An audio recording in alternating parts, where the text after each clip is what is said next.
Bueno, vamos a empezar, que ya son las 6 en punto. Y bueno, en primer lugar, agradecer a todos los asistentes por asistir a este taller masterclass titulado La producción cinematográfica española en las plataformas de vídeo on demand.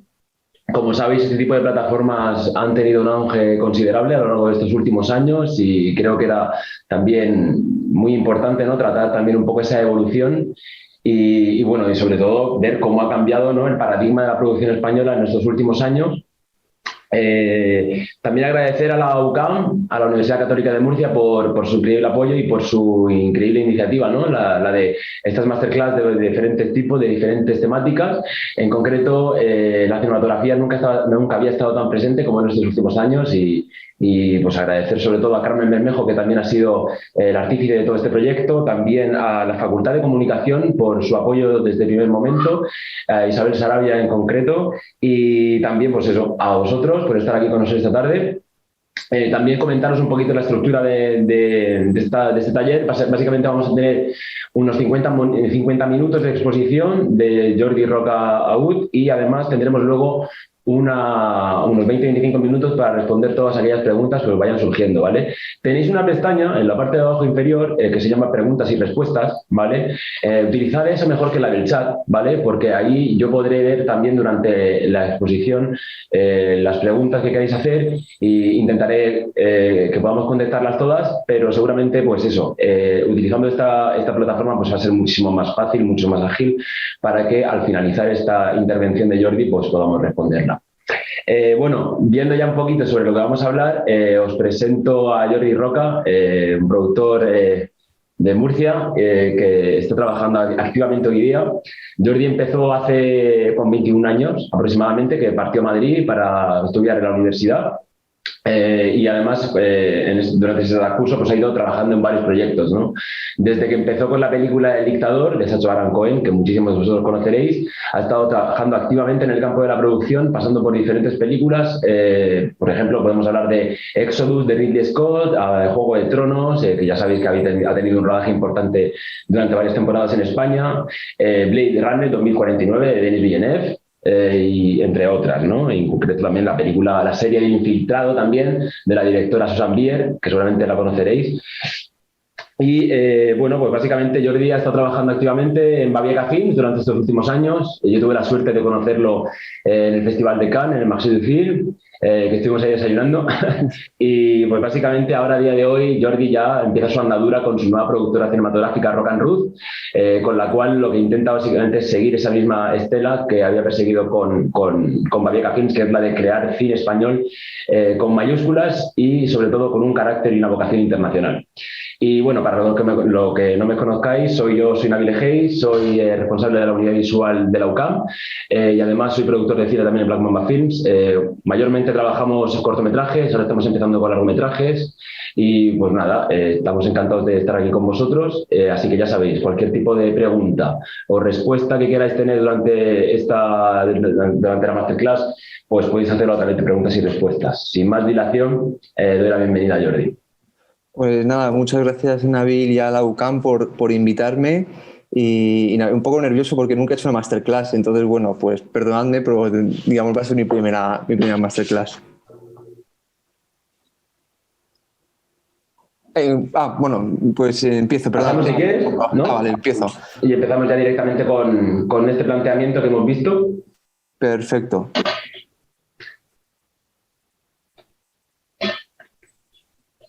De hecho, aprovecho para comentaros también que a día de hoy tenéis para ver, vamos a hablar sobre todo sobre diferentes películas en concreto, pero más específicamente la película El practicante de Netflix, ¿vale? Dirigida por Carles Torras y también producida por nuestro compañero Jordi. Así que si no la habéis visto, pues mandatorio, ¿no? Echarle un ojo porque es muy, muy buena, muy buena.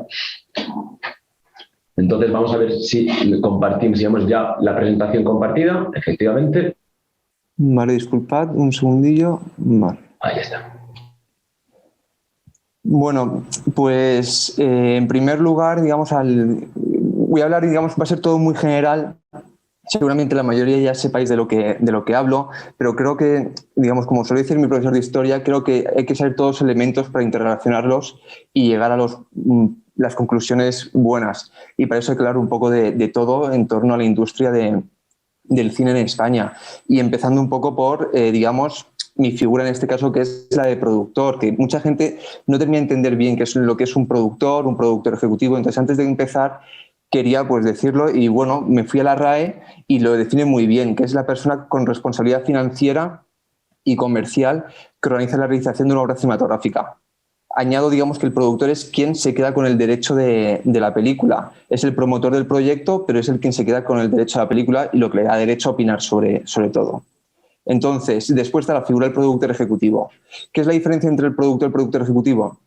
El productor ejecutivo, digamos, es un productor que contrata el productor para encargarse de una tarea específica. Realmente el productor ejecutivo más bien es un cargo es un título honorífico que se da por hacer una determinada cosa dentro de la producción. Ya a lo mejor hay directores de casting que tienen crédito de productor ejecutivo, hay actores que tienen crédito de productor ejecutivo, o incluso yo sé casos de scripts que han tenido crédito de productor ejecutivo. Y es, digamos, porque se le da mucha importancia a esa faceta en esa producción y, digamos, y ya que no se le puede quizá pagar, digamos, más, pues se le da un crédito. Y por otro lado, también se contrata gente para hacer una determinada labor en cualquiera de las fases. Y bueno, esta es por la de productor asociado, que realmente es un ayudante del productor, pero digamos con mucha experiencia y por eso se da un crédito de productor asociado. O sea, era únicamente para establecerlo desde el principio. Entonces, a la hora, digamos, de hablar de las diferencias entre el mundo de las plataformas y el cine clásico, digamos, la forma clásica de hacer cine, para mí siempre hay que empezar hablando de las ventanas, es decir, digamos, de cómo se ha funcionado el cine hasta ahora, hasta los últimos años, y es, digamos, que había una serie de ventanas que eran, digamos, las que rentabilizaban el coste de una producción. Entonces siempre era primero cines, después se pasaba a lo que era el VHS, alquiler del VHS, después al DVD, y después se pasaba al pay-per-view y después a la televisión. Y eso ha sido un poco, digamos, esto ha ido evolucionando porque ahora mismo pues ya el DVD realmente ya no es un mercado fuerte. Entonces es cines, de cines se pasa al alquiler digital como iTunes o Movistar y de ahí ya se pasa al streamer y del streamer a la televisión. Y entonces esas ventanas, digamos, suelen tener un periodo de tiempo. Digamos que es el periodo de tiempo de exclusividad donde se están las ventanas. Por ejemplo, normalmente los cines tienen una exclusividad de 4 meses. Después, el DVD suele tener una exclusividad de unos 2 meses. Después hay unos 3 meses donde está en alquiler. Y después ya entra en el streamer, donde suele estar un periodo a lo mejor de un año y ya se pasa a la televisión. Entonces, esto es muy importante, digamos, tenerlo en cuenta para hablar del modelo clásico de financiación de una película.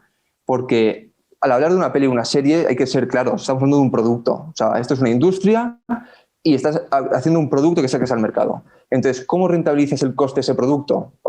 Vendiéndolo en estas ventanas, que es ahí donde van a estar tus clientes. Entonces, digamos, pues los estudios americanos, que normalmente tienen muy buenos contratos con distribuidoras, pues rentabilizan muy rápido las películas. En el caso de cine español o cine independiente, hay que contar con el que, digamos, realmente te llevas un tercio de lo que se genera en esas ventanas. Entonces, claro, si yo estoy invirtiendo, digamos, si yo consigo, digamos, invertir, imagínate, 1 millón en mi película, pues realmente mi película en las ventanas tiene que generar mínimo 3 millones para yo al menos cubrir el gasto. ¿Esto lo que hace? Que, claro, el presupuesto medio de una película en España estamos hablando de 2,5 millones, 3 millones. Entonces, imaginaos el dinero que tiene que hacer en esas ventanas una película española para que sea rentable. Y después, claro, dices tú, ¿se puede hacer tanto dinero en España? Pues sí, se puede hacer tanto dinero en España, pero claro, está al alcance de muy pocos, porque necesitas una campaña de publicidad muy grande detrás. Entonces, para hablar, digamos, del cine en España hasta ahora, era muy importante tener en cuenta, bueno, hablo de España, pero también del resto de Europa, tener en cuenta las ayudas estatales, que realmente han sido las que han cimentado, digamos, la industria española hasta ahora. Y bueno, cuando ayudas estatales me refiero, bueno, a los fondos públicos, ¿no? Digamos, a las ayudas de selectivas generales, ¿no? Del ICA, después a las ayudas regionales y después a la desgravación fiscal de las AIES, que bueno, digamos, es algo que muchos habréis oído hablar de las AIES, y las AIES son unas agrupaciones de interés económico, que era una estructura fiscal por el cual el inversor recuperaba, se desgravaba una cantidad de lo que había invertido. Entonces ha ido evolucionando durante los años y ahora mismo está en que si un inversor mete 1 millón en una película, recupera un 30%. Y a partir de ahí, digamos, recupera un 25%. Además, lo bueno que tenía es que se podían aplicar las pérdidas que generase la estructura en este caso. Esto recientemente ha cambiado, o sea, digamos, lo de la IE ha quedado en diciembre obsoleto y ha salido ahora mismo un nuevo tipo de contrato que es mucho más sencillo y desde mi punto de vista práctico. Entonces, ¿por qué estoy hablando tanto, digamos, de las ayudas estatales? O sea, perdón, de lo que se llama soft money, ¿no? Que es el dinero este. Pues claro, realmente, si tú dices, vamos a ver, si para una película de presupuesto medio español tiene que hacer 9 millones en las ventanas, que es muy complicado hacer tanto dinero, ¿cómo se hacía cine? Pues cine se hacía gracias a que los distintos países tenían ayudas estatales para poder sacar las películas adelante. Entonces, según Europa, digamos, según la normativa europea, lo máximo de ayudas que podía recibir una película era el 50% del presupuesto. Ahora, esto variaba según las condiciones de la película. Por ejemplo, en España, una película dirigida por una mujer puede alcanzar hasta un 80% de que el presupuesto sea cubierto por ayudas. Una coproducción entre países puede estar hasta el 60%. Una película de un director Nobel de menos de 1.800.000 también se puede alcanzar hasta un 80%. Entonces eran formas de incentivar para que se produjese, digamos, películas en los distintos países europeos. No hablo solo de España, eso es algo que está en todos los países europeos. Y entonces, bueno, el resto del presupuesto, ¿cómo se cubría? Pues volviendo a las ventanas. Entonces tú tienes las distintas ventanas y lo que haces es prevender la película en esas ventanas. Hablo digamos, de distribuidora, hablo de streamer y sobre todo de televisión, porque no sé si estáis al tanto en España, el 5% de los beneficios que generaban más de los beneficios de los ingresos que generan las cadenas de televisión tienen que invertirlo en cine. Entonces, digamos, realmente al final lo que se solía hacer estructurar en España era, digamos, apoyarte mucho en lo que es la estructura, digamos, del soft money, digamos, de los incentivos de las ayudas españolas y por otro lado, pues normalmente a lo mejor alcanzabas hasta un 25 un 30% del presupuesto gracias a la televisión y entre ambas combinadas llegabas a cubrir casi un 80%. Ahora, pongamos la situación, digamos, de que estás rodando, es una combinación que ruedas entre Andalucía y entre Cataluña, con, digamos, equipo a ambos lugares, pues también podía entrar Canal Sur, podía entrar también TV3 y ya también cubrías más de la televisión. Y por otro lado, también, digamos, está el porcentaje que dices, bueno, pues una preventa que hago a un streamer y un streamer puede entrar también y, digamos, pues una licencia para tener, pues eso, pues como el plan de ventanas que hemos visto antes, digamos, pasado el tiempo, digamos, de cines, pasado el tiempo de alquiler, pues que esté en la plataforma durante 2, 3 años, bueno, el acuerdo que se llegue. Y de esa forma se financia, digamos, el cine de forma clásica. O sea, digamos que es un trabajo bastante laborioso, digamos que hay que estructurarlo muy bien para poder, digamos, tocar todos los palos y que te acepten en todos los palos. O sea, me creo que es un viaje bastante duro. Entonces, aquí este es un presupuesto que me he inventado, me refiero a no real, pero bueno, es para que veáis un ejemplo. Entonces, el soft money, que es lo que se llama dinero blando, que es, digamos, ese dinero que no hace falta recuperar porque viene de las ayudas estatales, pues alcanzas el 50%. Y después el siguiente 50%, pues de la preventa de derechos de televisión, de la preventa a las OTTs, que son las plataformas, el acuerdo de distribución y después a lo mejor te encuentras normalmente con un 5% de dinero que no has cubierto. Que ahí entran, sobre todo, digamos, ahí tienes que negociar con bancos, digamos, con el aval de Crea SGR, por ejemplo, con un banco para que entre con ese 5%. ¿Contra qué va ese 5%? Pues normalmente, digamos, una cosa muy importante que lo veremos luego es la agente de ventas. La agente de ventas te va a servir para situar tu película en el mercado extranjero. Y entonces, pues normalmente se puede dar la situación de que haya preventas en el mercado extranjero, que te compren la película antes, de puta madre, y si no es así, lo que digamos es, se hace un estimado de lo que tú crees que puede generar esa película en el extranjero y según eso, pues digamos, levantas la financiación de ese 5% que te faltaría. Entonces, creo que esto es muy importante hablarlo. O sea, perdona que he ido tan rápido, pero bueno, esto es muy importante hablarlo por una razón. Porque así es como, digamos, normalmente en España se levantan las películas. Por otro lado, también, digamos, como he dicho antes, que las cadenas de televisión están obligadas a invertir un 5%. Entonces, muchas veces Telecinco o Antena 3 han producido ellos, digamos, íntegramente una película y que les ha funcionado muy bien, porque claro, cuentan, digamos, con ese apoyo de ellos mismos para situar, posicionar la película dentro del público, que el público lo quiera ver y a su vez cuando ellos la vuelven a emitir en televisión consiguen muy buenas audiencias, por lo tanto es muy rentable para ellas en ese aspecto. Pero aquí he puesto el modelo del productor independiente español para que, digamos, veamos pues a veces lo jodido que es levantar una película. Lo bueno, digamos, la recompensa, bueno, pues me refiero, digamos, es que en este caso el productor se mantiene el IP de la película de por vida, que eso es algo muy importante, que veremos luego el por qué es importante. Entonces, de aquí saltamos, ¿no?, a las plataformas. Entonces, aquí es un poco, digamos, he puesto aquí rápidamente un poco el origen de las plataformas, porque todas aparecen en torno a unos años, que es el año 2005, 2007 es cuando aparece Netflix, aparece Hulu, Amazon y Apple. De Netflix quiero resaltar una cosa, era que Netflix antes, la forma en que funcionaba Netflix, era un videoclub online. ¿Qué es un videoclub online? Era un videoclub que te mandaban las películas por correo. Entonces tú te metes en la web, alquilabas y ellos te mandaban por correo a tu casa la película. Tú la veías en tu casa, cuando terminabas ponías en la web que ya has terminado y un mensajero pasaba y te la recogía. Entonces, ahí ellos empezaron a hacer un sistema por el cual la gente, digamos, puntuaba las películas que habían visto y empezaron a hacer, digamos, una conexión de recomendaciones para digamos, usuarios de películas. Ese es el nacimiento del famoso algoritmo de Netflix y por eso Netflix pasó a ser tan importante, porque en el año 2000 estaban haciendo esto ya, digamos, estaban ya mirando qué le interesaba al público y le estaban diciendo al público qué películas alquilar. Y lo están haciendo en el año 2000. En el año 2007 ellos cambian su modelo y en lugar, digamos, de que un mensajero llegue a tu casa con una película, la puedes ver en la plataforma, digamos, en la web de Netflix. Y entonces, ¿por qué quería resaltar el año 2007?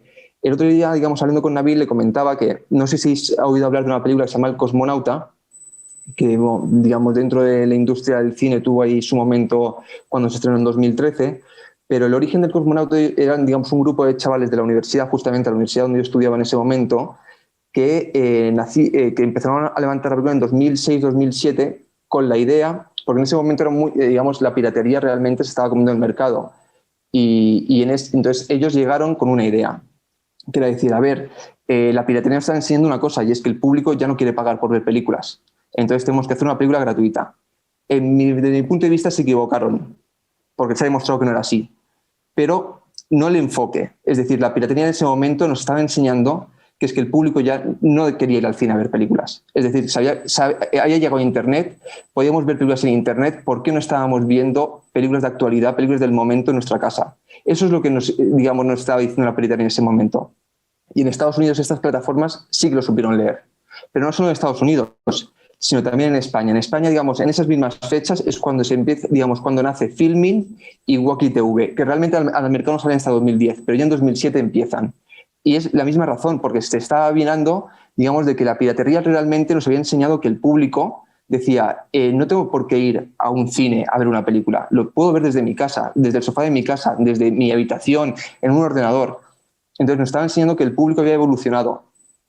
Y yo creo que eso fue, digamos, ese para mí es el momento determinante, digamos, de esa evolución del espectador. El espectador está dispuesto a pagar por ver una película, pero claro, ya no está dispuesto a ir a ver una película, la quiere ver en su casa. Entonces, bueno, aquí vamos a entrar a hablar de las plataformas. Las plataformas, digamos, el contenido de las plataformas es muy sencillo. Hay dos tipos de contenido, que es el original y el license. Entonces, ¿qué es el original? Entonces, el original es el contenido original de la plataforma. Es decir, tú vas con tu guión o tu libro o lo que sea a una plataforma y la plataforma te lo compra y produce y te pone el 100% del presupuesto para que la productora de turno ejecute el proyecto y lo haga.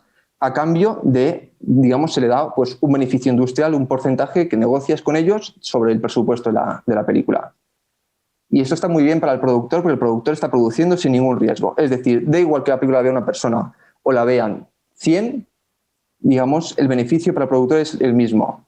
¿Qué pasa? Que en este caso el productor no se queda con el IP, porque tú el IP lo que has hecho, digamos, es vendérselo a la plataforma y la plataforma se queda del IP de por vida. ¿Qué es un license? Pues un license es tú como productor, digamos, levantas la financiación, haces la película con la financiación que hemos visto antes. O sea, puedes hacer eso y, digamos, y lo que vendes es una licencia a la plataforma de turno. Y tú negocias con ellos, pues, si la duración, los territorios, pues a lo mejor dices, no, solo estoy vendiendo la licencia de mi película para el mercado francés, entonces se lo doy a Amazon Francia. Y después negocio con Netflix en Alemania y se lo doy a Netflix en Alemania.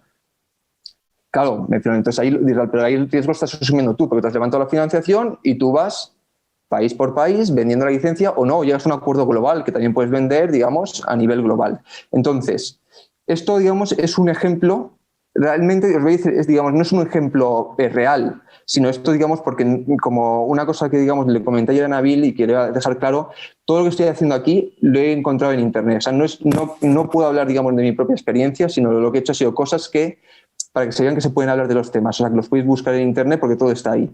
Entonces, este es un ejemplo. Y esto es un ejemplo, digamos, de que esto, digamos, los números quizá varían un poco, pero es como para entendernos de cómo funciona una licencia. Entonces, yo produzco el 100% de mi película, digamos, he levantado, tengo mucho dinero en el banco y lo he invertido en un inversor, lo que sea. Y entonces yo negocio con la plataforma de turno, digamos, la venta de mi película en licencia. ¿Y en licencia de qué es? Digamos que no le estoy dando el IP a ellos, únicamente les estoy dejando usarlo en exclusividad o no en exclusividad durante un periodo de tiempo. Entonces, normalmente, los 2 primeros años del producto es cuando el producto vale. Y es lo más importante. Es decir, y sobre todo en la época en que vivimos, de que todo es muy inmediato. Entonces, el producto es lo importante durante los 2 primeros años. Entonces, ahí, pues, a lo mejor puedes recuperar, si negocias bien, a lo mejor puedes recuperar un 30% del presupuesto. Después está la segunda ventana. La segunda ventana, que suele ser de unos 3 años, pues a lo mejor puedes recuperar ahí otro 30%. Y después es ya cuando caemos, cuando nuestra película ya tiene 5 años, ya nuestra película es muy difícil que tenga valor. Ya se convierte en librería de la plataforma. O sea, películas que tienen ahí de relleno. O sea, si tú, por ejemplo, te metes ahora mismo en Amazon a mirar Amazon, te encontrarás que tienen películas de todos los años, me refiero a películas que ya has visto 500 veces. ¿Por qué? Porque es librería. Entonces, entonces, a medida que pasa el tiempo, se va devaluando tu película y, digamos, te van pagando menos. Entonces, como veis, dices, pues espérate un segundo, Jordi, me estás diciendo que yo he puesto 100% he puesto 100 euros y realmente estoy recuperando aquí 66 euros. Pues sí, pero claro, tú tienes que pensar a lo largo plazo, es decir, cuando tú tienes el IP, tienes que pensar a largo plazo, es decir, que tu película dentro de 30 años te seguirá siendo rentable. Entonces, esto se seguirá pagando. Entonces, tú puedes llegar a un acuerdo con una plataforma a cambio de una licencia de 40 años y a lo mejor ahí puedes recuperar el 100% o no, o a lo mejor has negociado muy bien y has recuperado el 120%, ¿sabes? Pero me creo que, claro, es lo bueno del IP, que digamos que es algo que te va a ir generando beneficios a lo largo de los años.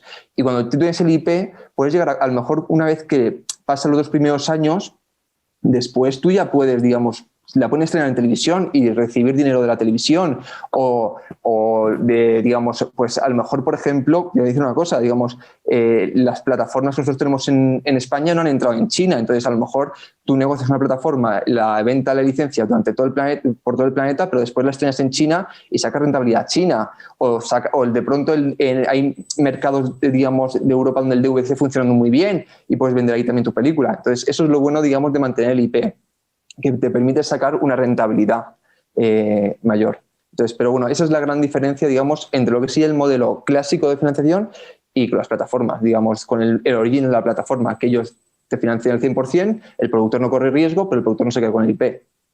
Digamos, es un poco el tema. Entonces, para que veáis, digamos, hacia dónde va el modelo de las plataformas, he cogido, digamos, esta gráfica de los 2 últimos años, de 2019 y 2020, y como que se ha duplicado, digamos, el número de suscriptores y es que es el mercado que está creciendo realmente. O sea, las plataformas, todos estamos desde nuestra casa, vemos cine desde nuestra casa. Entonces, yo, por ejemplo, he pasado de ser una persona que iba todas las semanas al cine a ya ir al cine una vez al mes. ¿Por qué? Porque mi necesidad de contenido me lo está dando ya una plataforma. O sea, la necesidad de yo ver películas o series me lo está generando una plataforma. Y es un mercado que está creciendo, es decir, que poco a poco es algo que se empieza con una y vamos a ir creciendo. Entonces, es realmente el futuro del cine, por decirlo de una forma, o el presente, son las plataformas como estamos mirando. Y desde mi punto de vista solo hemos visto la punta del iceberg. Esto creo que va a ir a más. Entonces, aquí, digamos, ¿cuál es el modelo de negocio de una plataforma? Y yo creo que esto es lo que he dicho antes. Estoy hablando de cosas que realmente todo el mundo sepa, pero creo que son cosas muy importantes para cuando lleguemos, digamos, al final.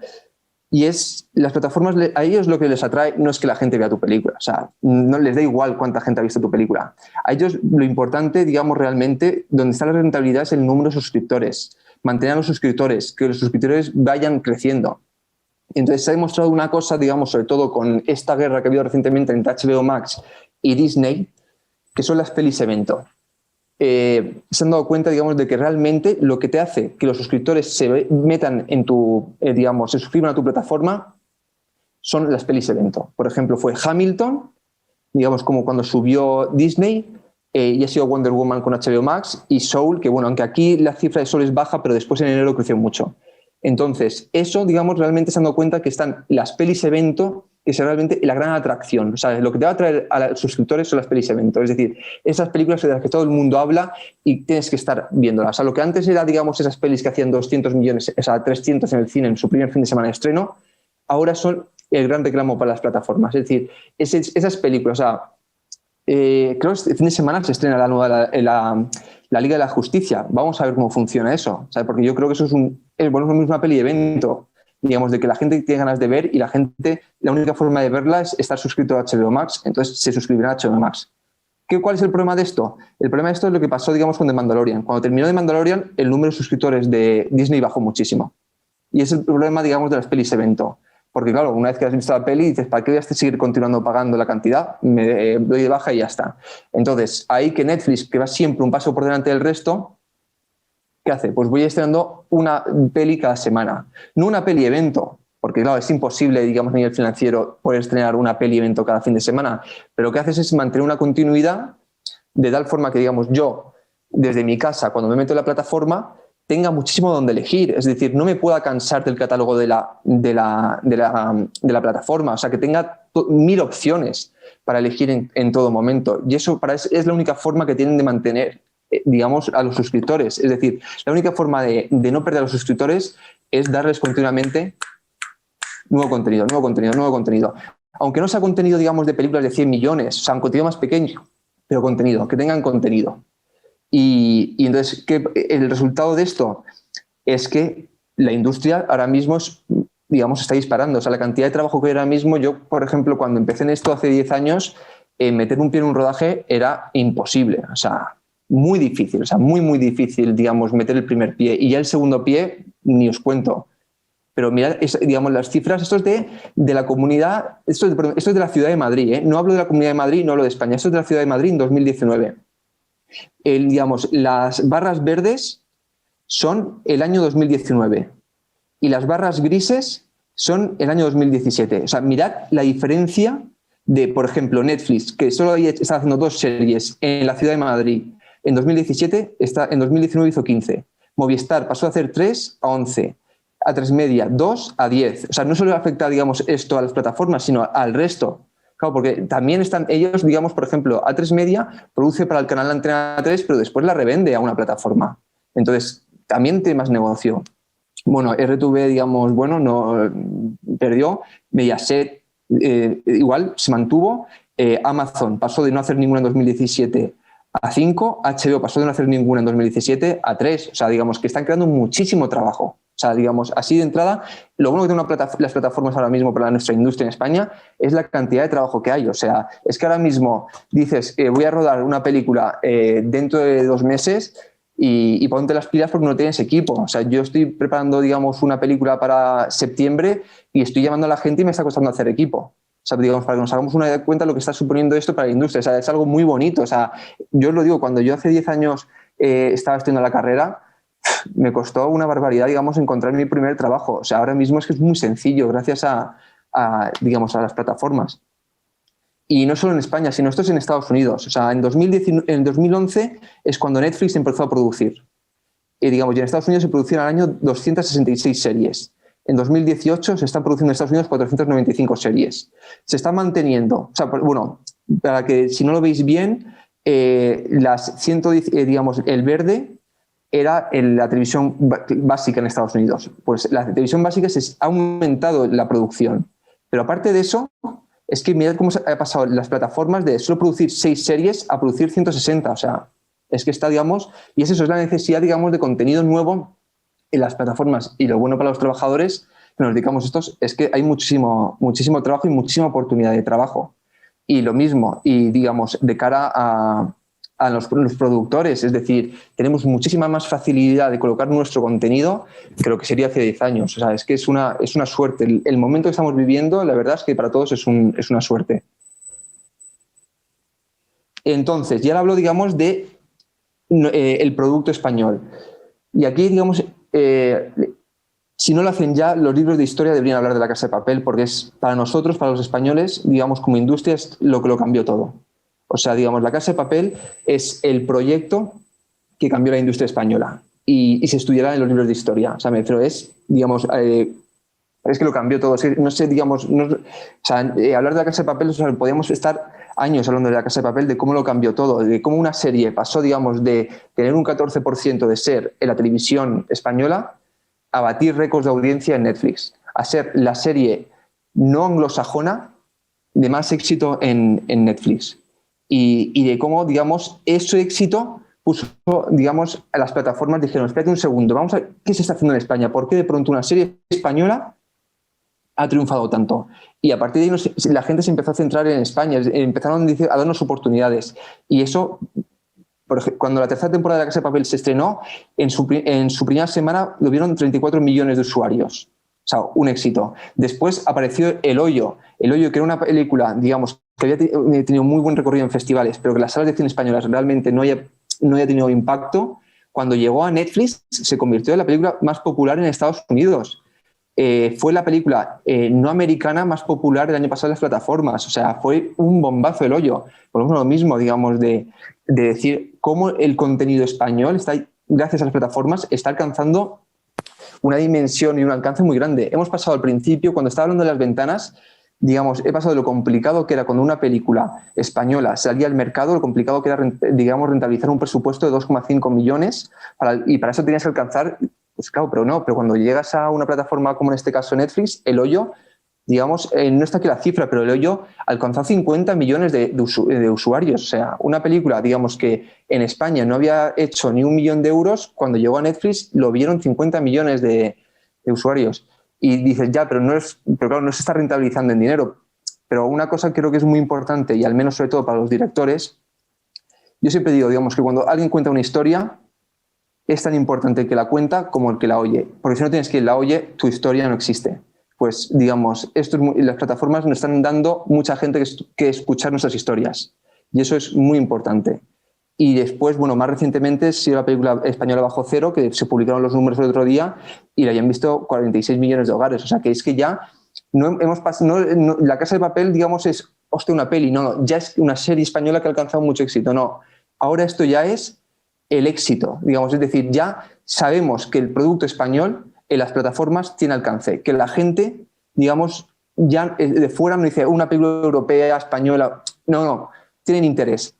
Yo voy a poner un ejemplo, digamos, en este caso voy a hablar de mi película, que fue El Practicante, digamos, de que cuando leí críticas de fuera, hablaban, digamos, un nuevo ejemplo del buen thriller español. O sea, ya fuera se tiene el concepto, y en ese caso era gracias a Contratiempo, digamos, que también ha sido una de las grandes películas que han marcado fuera, el que ya la gente, digamos, nos tiene como una buena industria que sabe producir buenas series o buenas películas. Y vuelvo a decir lo mismo, eso ha sido gracias, digamos, al alcance de las plataformas. Bueno, pues aquí, digamos, un poco de pros y contras. Los pros, bueno, pues, digamos, realmente, o sea, para mí las plataformas son todo pros, pero es el cómo, digamos, han conseguido recuperar los millones de espectadores que los cines estaban perdiendo. O sea, los cines, digamos, han ido perdiendo mucho espectador, pero ese espectador lo ha ido ganando el contenido de las plataformas. Por otro lado, hace 10 años hablábamos de piratería, que la piratería iba a matar el cine. Ya nadie habla de piratería. Las plataformas han vencido a la piratería.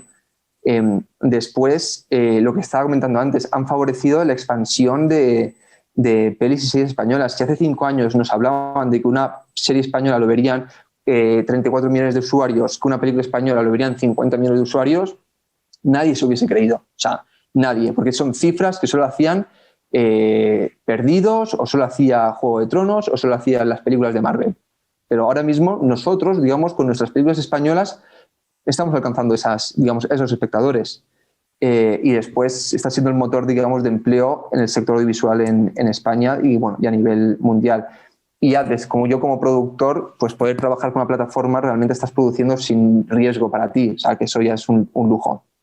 El contra, pues la pérdida del IP por parte de los productores, realmente es un gran valor para muchos productores. O sea, yo, porque, digamos, vengo de otra escuela, pero para la gente, digamos, previa a la plataforma, el gran negocio para ellos era el IP. Digamos, el presidente del Atlético de Madrid realmente, digamos, su gran fuerza ha sido el IP, digamos, ¿sabes? Y eso es así, muchos productores. Entonces, claro, es lo malo de las plataformas. En este caso, el IP lo tienen ellos. Por otro lado, digamos, para la gente, y digamos, a mí me gusta mucho el cine y lo he dicho antes, iba una vez cada semana al cine. Pues claro, sí que es cierto que los cines se van a resentir con la fuerza que están cogiendo las plataformas. Y por otro lado, ¿qué pasa? Que eso era una ventana, era un sitio de beneficios para nuestras películas. Entonces realmente está subiendo las plataformas, pero estamos debilitando una ventana de beneficios nuestra. Entonces eso también es un contra.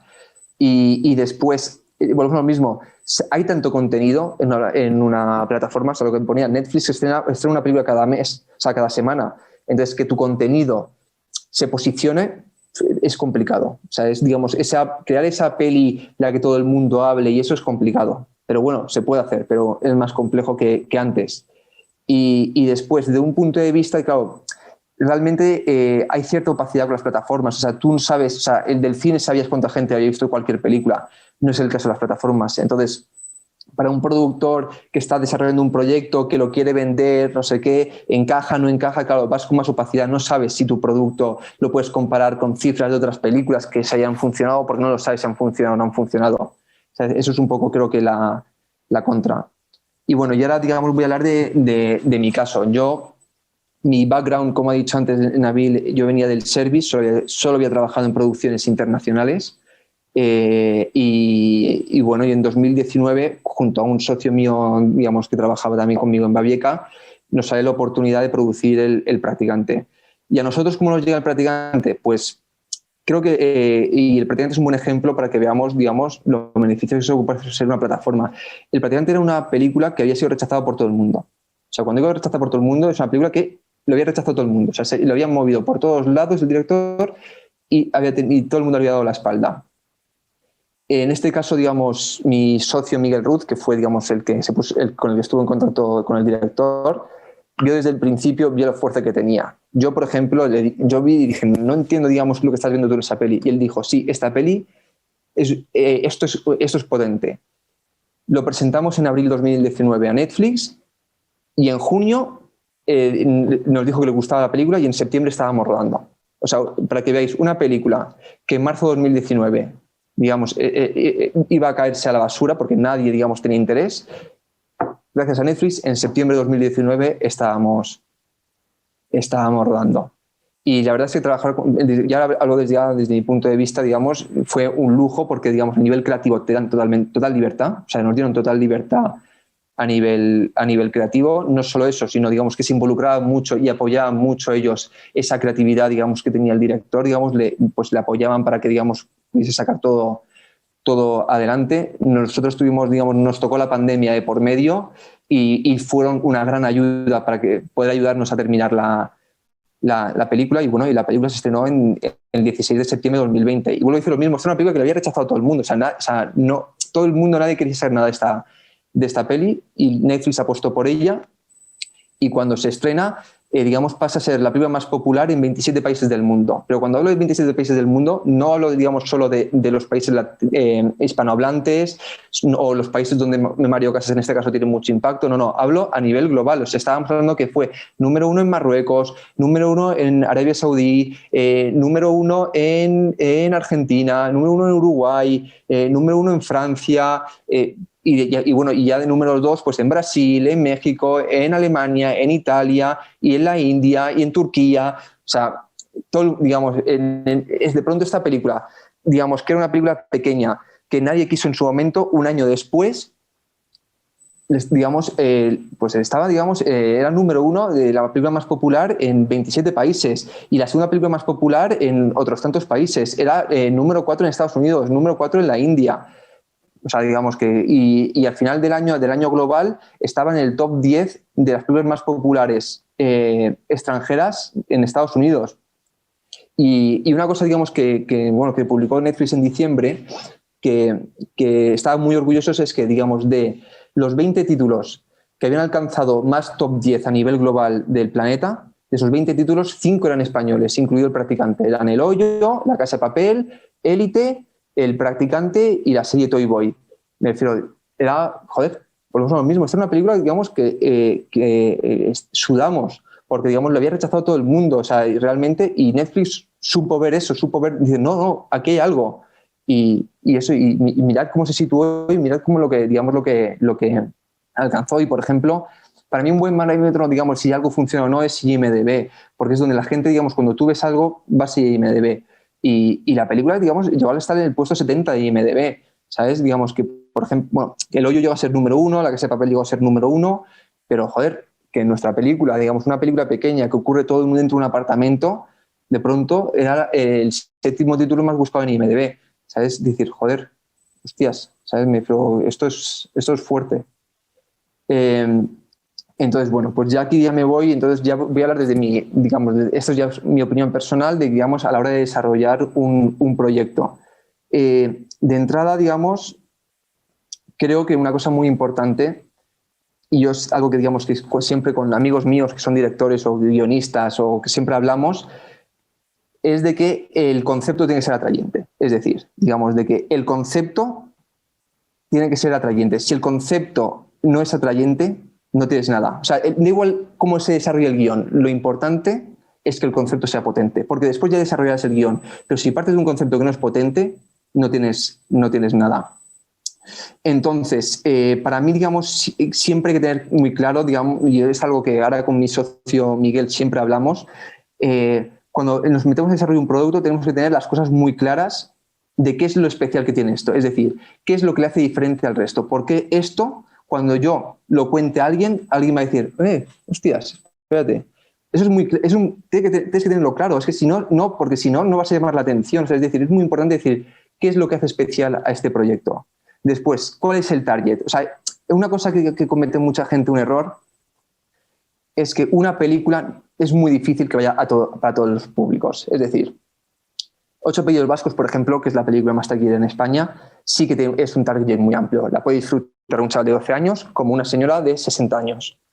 Pero, digamos, eso se ve en muy pocas circunstancias. Entonces, cuando de pronto llega un thriller y se pone que es de target desde 15 años a 70, eso es mentira. O sea, digamos, y está mal hecho. Porque tú tienes que tener muy claro tu producto, a quién va dirigido. Y tienes que tenerlo muy claro, porque a partir de ahí tienes que tener eso siempre focalizado. O sea, digamos, si estás escribiendo el guión, tienes que tener ahí en la pared puesto quién va a escuchar tu historia. Tienes que tenerlo muy claro, porque realmente ese es tu público y ese es al que, digamos, ellos tienen que verlo. O sea, cuando tú vas a ir a un comprador después a venderle el proyecto, él tiene que tener muy claro a quién después se lo va a vender. Y entonces eso hay que tenerlo muy claro. Y después hay que saber por qué, digamos, este proyecto, que el concepto es muy atractivo, que tiene esa chispa de originalidad que hace que la gente cuando lo mencionas lo mire y que tienes claro a quién va, por qué va a triunfar en ese público. Es decir, por qué tu proyecto que estás desarrollando, por qué va a triunfar dentro de ese target. Por qué alguien, por ejemplo, imaginaos que estamos hablando de que estamos haciendo una película para un público entre 15 y 25 años. ¿Vale? ¿Por qué? ¿Por qué alguien entre 15 y 25 años va a querer, digamos, ver nuestra película en lugar de ver Cobra Kai? ¿Sabes? Por ejemplo, digamos, eso hay que tenerlo muy claro. Y después, algo que digamos que yo creo que muy poca gente suele hacer y digamos y nosotros en nuestra productora es algo que estamos siempre, digamos, muy encima, es cuáles son los puntos flacos. Antes de saber los puntos fuertes, también hay que saber cuáles son los puntos flacos de nuestro proyecto. Es decir, qué va a resentir de que alguien no compre este proyecto. Y voy a decirlo muy claro, por ejemplo, digamos, si yo voy con un guión de un director Nobel, digamos, empiezo un paso por detrás de un director que sea su tercera película. Eso para mí es un punto flaco. Es decir, digamos, vale, entonces tengo un director Nobel, digamos, que nunca ha hecho una película. Entonces, porque dirá el tío, o sea, es jugártela, es un punto flaco. Ahora, ¿qué puntos fuertes tiene mi proyecto, digamos, que suplan ese punto? Y después lo siguiente. Yo ahí tengo que, digamos, resaltar esos puntos fuertes para decir, por eso he apuesto por este director. Y eso hay que tenerlo siempre muy claro cuando estemos desarrollando un proyecto. O sea, estas cosas hay que tenerlas muy claras. Y después, no hay que decir, bueno, una vez que tenga el guión, ya veré, y lo que voy a hacer va a ser, voy a meterlo en un sobre y lo voy a mandar a todas las productoras, todas las distribuidoras, todas las plataformas. No. O sea, hay que tener muy claro hacia dónde vas. Porque volvemos a lo mismo de antes. O sea, las plataformas, si dedicáis un tiempo a analizar el contenido y el público, veréis que el mismo contenido que tiene Netflix no es el mismo contenido que tiene Movistar y a su vez con HBO o con Disney. Es muy evidente. Entonces, tu proyecto, digamos, no les puede encajar a las 4. O sí, o a lo mejor sí, ¿eh? A lo mejor sí. Pero a lo mejor tu proyecto no encaja en las 4. ¿En quién encaja? Eso tienes que tenerlo muy claro. Y lo mismo, si vas por la financiación clásica, pues si vas por la financiación clásica, el modelo cambia totalmente. ¿Y por qué digo si el modelo cambia totalmente? Porque si vas por la financiación clásica, hay que tener claro una cosa, es decir, ¿cuánto dinero voy a poder levantar? Porque me refiero, no voy a ponerme a escribir un guión que cuesta 10 millones si realmente solo voy a poder levantar 2 millones, porque entonces va a ser un proyecto muy difícil de levantar. Entonces, tienes que tener claro, digamos, por la financiación privada, cuánta puedo levantar de financiación privada. Y luego, en base a cuánta financiación privada puedo levantar, vale, vamos a ver pública, digamos, de esa que hablamos de soft money, cuánto podemos levantar. Porque esto realmente es muy importante. ¿Por qué os digo que es importante? Porque, digamos, depende de muchos factores. Y empiezo, por ejemplo, ¿de dónde es el director? Si el director es de Andalucía, podré levantar, digamos, fondos, digamos, de Andalucía. Pero si el director es de Murcia, corregidme si me equivoco, a fecha de hoy creo que no hay fondos, digamos, de ayudas al cine, digamos, en Murcia. No, a lo mejor me he columpiado ahí, ¿eh? Pero bueno. De hecho, Jordi, te hago aquí un apunte porque justo, desde hace menos de un año, aparte de que se está creando, ¿no? Se anunció la creación de la Figura de Commission. Sí que es cierto que a nivel municipal, que no autonómico, se están otorgando unas ayudas. Pues mira, eso no sabía. Más ayudas subvencionables y de una cuantía que va dirigida sobre todo a la creación cinematográfica, pero no al nivel del largometraje. Ni tampoco tenemos que decide que gestione pues, o incentivos fiscales, ¿no? O deducciones o no. No hay nada de eso pues, todavía. Claro, a eso me refiero, digamos que, por ejemplo, en un escenario como Andalucía, puedes levantar 300.000 euros de ayudas. A eso me refiero. Entonces, claro, pues eso es, digamos, por eso, claro, entonces dices, vale, pues mi director es, imagínate, andaluz, vale. Después, ¿en qué comunidades autónomas lo puedo rodar? O sea, lo estoy haciendo de la misma forma, es decir, vale, pues esta película la podía rodar en Cataluña, pues en Cataluña hay muy buenas ayudas. Ah, no, me voy a Navarra o me voy a... Claro, entonces, digamos, eso se suele hacer para ver, digamos, voy cogiendo un poco de cada lado, hablo de financiación pública. Y después lo más importante es los puntos que puedas levantar. Y eso hay que tenerlo muy claro. Es decir, muchas veces hablo con compañeros, digamos, productores que dicen, no, vamos a hacer las ayudas. Y le pregunto, ¿pero cuántos puntos tenéis? Y me dice, pues mira, tenemos los 80 para entrar. Y yo le digo, tío, pero mírate los últimos años, las puntuaciones que han hecho las películas. O sea, Almodóvar el año pasado no llegó subvención, no llegó a la puntuación máxima. Solo van las puntuaciones máximas. Entonces tenéis que, digamos, si vais por el módulo clásico a ayudas selectivas o ayudas generales, tenéis que ir a por los puntos máximos. Y eso, digamos, os afecta a la hora de configurar vuestro guión, digamos, más que guión, el equipo técnico. Y después también tener claro, digamos, vuestro proyecto, a quién puede interesar de fuera de España para, digamos, estructurar coproducciones. Entonces, bueno, eso es un poco, digamos, a la hora de desarrollar. Entonces, también es muy importante, digamos, el tema, digamos, de dónde viene de dónde coges tú la idea, si es un libro o si es algo original, porque un libro ya tiene un background que a lo mejor es muy fácil situar. Es decir, si tú mañana coges un libro que ha tenido, digamos, muchísimos lectores, va a ser más fácil de levantar que si es una idea original, aunque sea lo mismo, aunque sea la misma historia, pero es así. Entonces, lo que se suele hacer, digamos, en esos casos es hacer una opción por el cual, digamos, puedes desarrollar el proyecto y una vez que vendas el proyecto, pues tendrás que ejecutar la compra del libro. Y volvemos a lo mismo. Cuando se escribe el guión, hay que tener siempre en cuenta el target al que va dirigido. Y por otro lado, digamos, volvemos a lo mismo. El productor ha hecho ese ejercicio de decir cuánta financiación privada puedo conseguir, cuánta financiación pública, y eso es lo que me va a costar la película. El guión no puedo olvidar cuánto va a costar la película, porque si no es cuando, digamos... O sea, hay una cosa, digamos, que ocurre muchas veces y se nota, que es cuando, digamos, produces una película por una cantidad de un guión que es más caro. Y se hace, y resulta, y te encaja y la disfrutas igual. pero digamos, pero a veces, digamos, se ve la diferencia de estaban faltos de dinero, por ejemplo, o sea, por una tontería, pero si tú coges siempre una peli, digamos, de mucho presupuesto, verás que siempre tiene mucha figuración. En cambio, por una película, digamos, de presupuesto limitado, verás, digamos, que no hay apenas figuración. Y ese tipo de cosas, digamos, visualmente es muy atractivo la figuración, en el sentido de grandes cantidades o vehículos pasando y eso. Entonces, son ese tipo de detalles. Y entonces, para mí la clave es, digamos, acompañar el guión. O sea, nunca mandes un guión a un comprador si no tienes un dossier que lo apoye. Porque, o sea, es que seamos justos, sinceros. Claro, esta gente, digamos, ya sean cadenas de televisión, distribuidoras, plataformas, pues a lo mejor están recibiendo un guión cada media hora. Entonces, o sea, la gente no tiene tiempo físico para tener tantos guiones. Entonces, tienes que tener algo que sea más rápido de leer y que llame la atención para que se lean el guión.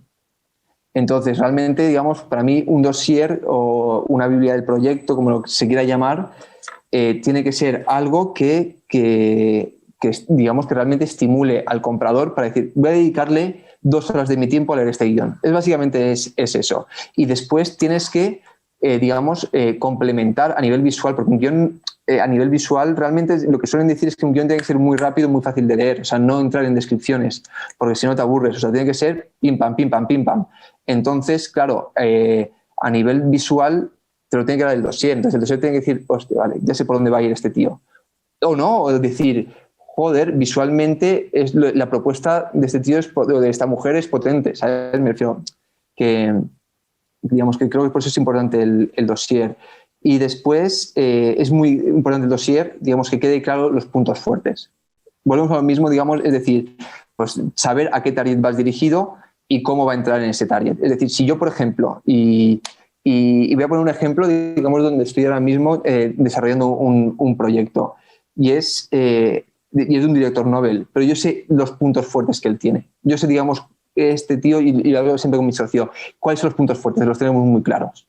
Los tenemos muy claros. Y cuando estamos ya, digamos, pitchando a gente el proyecto, sin tener guión escrito, sin tener dossier, estamos pitchando sus puntos fuertes. Porque los tenemos muy claros. Sabemos por qué este tío, digamos, es bueno. Es por esto y por esto. Y esto no lo tiene. Es esto y esto. ¿Sabes? Lo tenemos muy claro. Y es lo que tenéis, digamos, cuando desarrolléis un proyecto y vais a hacer el dossier, tened muy claro cuáles son los puntos fuertes. Porque si no están los puntos fuertes ahí y no están claros, es que es muy difícil, digamos, que captar la atención. Y después, entonces, es muy importante en la fase de desarrollo tener muy claro, volviendo a lo mismo a lo que decíamos antes, tener muy claro hacia dónde vamos a ir, es decir, si a las televisiones, a las plataformas o estructurar, digamos, financiación clásica, estructurar un buen plan de financiación para mover de cara el proyecto. Porque yo siempre, digamos, una cosa que siempre me digo a mí mismo, tienes muy pocas balas. O sea, tienes muy pocas balas. Y si sales con una pistola y empiezas a disparar al aire, has perdido todas las balas. Entonces, tienes que saber a dónde vas a disparar y tenerlo muy claro. Entonces, ¿por qué digo esto? Por ejemplo, es raro, a lo mejor me equivoco, pero es raro que una distribuidora decida entrar en una película que no tenga detrás una cadena de televisión. Entonces, digamos, y después, vuelvo a lo mismo, toda esta gente recibe muchos proyectos al día. Entonces, si han descartado tu proyecto, es raro que le vuelvan a dar una segunda oportunidad. Entonces, si yo voy a ir a una distribuidora, voy a esperar a que tenga una cadena de televisión antes de ir a la distribuidora. Por ejemplo, al menos, bueno, después siempre digamos que esto es mi opinión, que estoy seguro que hay millones de ejemplos de gente que no lo ha hecho así, pero estoy dando mi opinión. Y lo mismo, cuando vas a ir, digamos, voy a vender el proyecto a una plataforma, ten en cuenta que tienes una oportunidad. Una vez que se haya leído el proyecto, si te lo rechazan y vuelves después con un añadido, ya no le van a dar una segunda oportunidad. Entonces, hay que tener eso muy claro siempre y por eso hay que hacer una estrategia. Esto es, digamos, como un business plan cuando montas una empresa, pues lo mismo. Y una recomendación, digamos que si tú tienes muy definido el target y sabes por quién vas, tener actores, digamos, en tu proyecto que sepas que van a funcionar ese target te puede ayudar mucho. Y yo personalmente diría que no solo a nivel nacional, sino a nivel internacional. O sea, ahora mismo tenemos una cantera de actores que funcionan muy bien en todos los países del mundo. O sea, por ejemplo, Miguel Herrán de La Casa de Papel o Élite, pues digamos, es un tío que es en Brasil, Argentina, es un es una estrella. Entonces, si yo, por ejemplo, y dentro de un público muy definido, dentro de un target de edad muy definido, entonces, si yo, por ejemplo, tuviese, volvemos a lo mismo, que hacer una película dirigida a un público entre 15 y 25 años, pues quizá, digamos, y contar con Miguel Herrán va a darle, digamos, a mi proyecto más facilidad de salida, porque, digamos, las distribuidoras de plataformas no son tontos y dirán, espérate un segundo, es muy fácil de posicionar este proyecto porque tiene este tío, ¿sabes? O sea, digamos que a veces eso ayuda. Vale, y después creo que cuando, digamos, estás en el, digamos, desarrollando un proyecto tienes que tener muy claro cómo vas a captar esa atención. O sea, yo acabo de poner aquí un ejemplo, pues mi idea era coger a un actor, digamos, que tenga mucho impacto en, digamos, en ese target para esto. O, por ejemplo, dices, no, es que lo que voy a hacer es voy a coger a un youtuber que tiene millones de followers, voy a coger un Instagram que tiene... O sea, me refiero, creo que hay, digamos, muchísimos recursos, o no, o es que lo que he hecho es, digamos, voy a adaptar un libro que es que tiene mucho éxito en esa franja de edad. O sea, digamos que creo que aquí, digamos, hay muchas formas de tener muy claro cómo se va a llegar a esa franja de edad. Y después yo, digamos, claro, esto ya en la época de las plataformas es un poco absurdo, pero si es bien independiente, tener muy claro cuándo vais a estrenar vuestra película. Porque, por ejemplo, hay un momento del año, digamos, siempre hablo de antes de la pandemia, después de la pandemia nunca se sabe cómo va a ser el mundo. Pero antes de la pandemia, digamos, siempre había un momento del año que era después de San Sebastián, que se saturaba el mercado nacional con proyectos españoles, o sea, con películas españolas. Estaba saturado.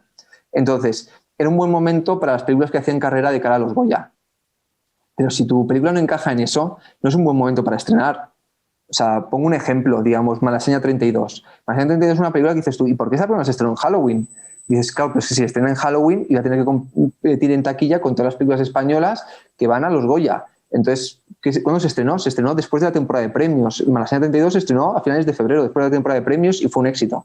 ¿Sabes? Entonces, yo creo que hay que tener muy claro siempre, digamos, también cuál es el momento, porque después llega una distribuidora y lo cambiará todo. O sea, pero no vamos a, o sea, aquí después no pintamos nada.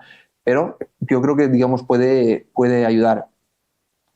Y después, es muy importante tener claro tener un agente de ventas en el proyecto. Bueno, lo mismo, creo que ahora mismo el cine español se está posicionando muy fuerte fuera de España y un agente de ventas lo va a situar muy bien. O sea, por ejemplo, hay fondos de inversión ingleses, digamos, que están dispuestos a entrar en proyectos españoles a cambio de tener un buen agente de ventas que respalde ese proyecto, que sepan que ese agente de ventas lo va a situar muy bien. Y ahora mismo en España hay agentes de ventas muy buenos, como Latido, como Film Factory, como Filmax, que posicionan muy bien las películas fuera. Entonces, digamos que yo creo que sí. Y después, un detalle, el que un buen agente de ventas quizá digamos, tenga mano en festivales, en el sentido, digamos, te pueda posicionar tu película dentro de festivales, que eso también es muy importante, sobre todo para la película, digamos, con el reparto no conocido, con directores nobles, eso. Y después, digamos, ¿en qué se basa una buena presentación? Y volvemos a lo que hablaba antes. A la hora de pitchar un proyecto, tienes que tener un buen logline. Es lo que decía antes. Es decir, si tu historia, si tu película no es atractiva en 1, 2, 3 líneas, es que no es atractiva. O sea, es algo que es, digamos, o sea, es así. O sea, es que no tiene... El otro día, por ejemplo, hablaba con un guionista con el que yo estoy trabajando, que es un guionista español, pero que ha hecho películas que han sido número 3 de taquilla en Estados Unidos y número 4 en Estados Unidos. Y él me lo decía, dice, es que después, al final, tu película, las posibilidades de que se venda o no se venda es 2 frases. No tienes más. Y me recomendó un libro que me ha mandado esta mañana y por suerte ya lo tengo aquí, digamos, que se llama Sell Your Story in a Single Sentence. Y habla precisamente de eso. Digamos, llegas, pues el tío vas con tu guión de 100 páginas, le da pereza leerlo, le sueltas una frase y hace, hostia, espérate, me acabas de pillar la curiosidad, me lo voy a leer. Es eso. Si, digamos, si tu película no es, no te digo que, no está mal o no, que no es, si no suena la hostia en 1 o 2 frases, o sea, en 1 o 2 líneas, es que no es atractivo. O sea, es que no es atractivo. O sea, es así de duro, pero no es atractivo. Entonces, y esto lo he cogido de este libro, lo que voy a decir a continuación. Entonces, ¿en qué se basa un buen logline? Pues tener un protagonista bueno, o sea, fuerte, me refiero, digamos, una protagonista, digamos, que sea fuerte, con un objetivo fuerte, y después, para mí, que es lo más importante, ¿por qué tiene que hacerse con ese objetivo? O sea, digamos, voy a Voy a poner un ejemplo muy simple, digamos, a mí siempre me gusta poner de ejemplo una de mis películas favoritas, porque es una película muy simple, pero creo que es muy buena, por eso, digamos, y es muy fácil de explicar porque tiene todos esos puntos buenos, que es La jungla de cristal. Entonces, La jungla de cristal, si tú dices, por ejemplo, es de un policía que se enfrenta a unos terroristas, pues me parece una mierda de película.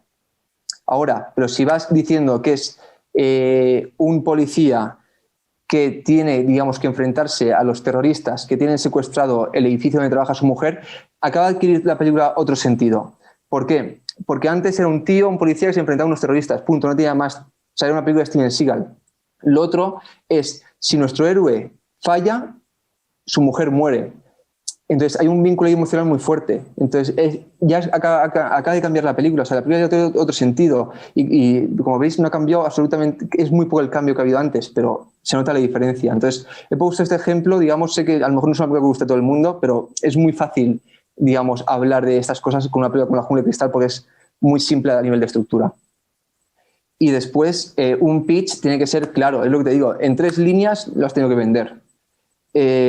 Y siempre tiene que quedar claro, o sea, siempre, digamos, tiene que quedar claro sé a por quién va esta película. Es decir, si yo vuelvo al ejemplo a Jungla de Cristal y digo un policía enfrentándose a terroristas, sabemos muy claro cuál es el público, o sea, no vamos a darle más vueltas. Y después, tú en el pitch, digamos, tienes a la otra persona tiene que quedarle claro cuál es el target, cuáles son los puntos fuertes para atraer ese target y cuáles son los puntos fuertes para que esta película destaque sobre el resto del contenido que tenga la plataforma en ese caso o que haya en esa semana en los cines, digamos, la competencia. Y después una cosa, digamos, que es compleja es, digamos, que sea fácil identificar con otros títulos de éxito. Es decir, tu película, digamos, o serie que vendas tiene que quedarle muy claro al comprador, que el comprador la asocie con una película que haya funcionado o una serie que haya funcionado. Tiene que asociarlo. Pero asociarlo no es tan sencillo. Y voy a poner un ejemplo porque siempre, digamos, o sea, es algo que hace todo el mundo y creo que es muy sencillo de ver. Por ejemplo, el año pasado Netflix estrenó el documental de Michael Jordan que fue un bombazo. Y de pronto voy yo con mi proyecto y digo, en Netflix va a funcionar este drama que he hecho sobre un grupo de amigos que juegan al baloncesto. No tiene nada que ver una cosa con la otra. O sea, nada. Porque lo de Michael Jordan, la veías, lo del baloncesto era lo de menos. Lo estabas viendo porque es Michael Jordan, por el mito de Michael Jordan. En cambio, esta historia sobre el baloncesto no tiene nada que ver una cosa con la otra. Me refiero, si lo de Michael Jordan, en lugar de ser Michael Jordan, hubiese sido el Barcelona de Epi, no hubiese tenido el mismo éxito. Y el baloncesto, las dos cosas. Y un equipo de éxito. No, pero es que es la figura de Michael Jordan lo que te atrajo a ti.